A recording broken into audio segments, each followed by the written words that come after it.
জয় গুরু। কেমন আছেন দাদা ও মায়েরা, বন্ধুরা, ভাইরা, বোনেরা?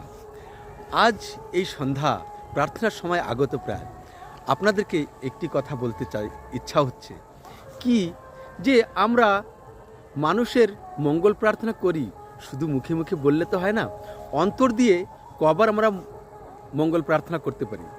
এই কথাটি আমিও বুঝিনি ততদিন। এক সময় ছিল, আমি দিল্লিতে থাকতাম, একজন ISOS টিচিং দেন কোচার, তিনি একটি সৎসঙ্গে বলছেন যে সর্বে সুখিনা ভবন্তু, সবাই সুখী হোক, আমার নিজের জন্য কিছু চাই না। এই কথাটা দীক্ষা নেওয়ার পরে আমি যখন বলতে শুরু করলাম, তখন আমার প্রথম খুব কষ্ট হয়েছিল। এই কথাটা যখন উনি বললেন আলোচনার মধ্যে, তারপর আমি ভাবতে লাগলাম, তাই তো, এই কথাটা বলতে এত কষ্ট কী করে। আমি তখন নিজেই বলার চেষ্টা করলাম যে হে ঠাকুর, তুমি ওদের সবার ভালো করো, ওর ভালো করে দিও, ওর ভালো করে দিও, ওর চাকরিটি পাক, ওর ঘরটি তৈরি হয়ে যাক। এমনিভাবে বলতে দেখলাম আমার মুখ থেকে বেরোতে চাইছিল না।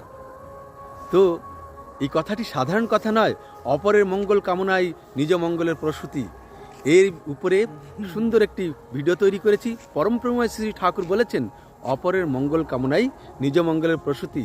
অপরের মঙ্গল কামনা অর্থাৎ কি, সে বিষয়ে আলোচনা হয়েছে।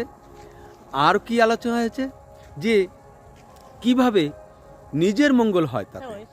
এটা একটা উল্টো ধরনের কথা নয় কি, যে অপরের মঙ্গল চাইলে, অপরের মঙ্গল কামনা করলে আমার মঙ্গল হবে, এটা কেমন কথা, আমার লাভ হবে।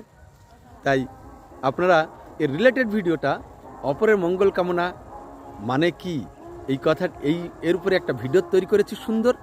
বেশি সময় না, অল্প সময়ের পুরো ভিডিওটি দেখবেন, নিশ্চয়ই আপনাদের অতি ভালো লাগবে, খুব ভালো লাগবে, ঠিক আছে।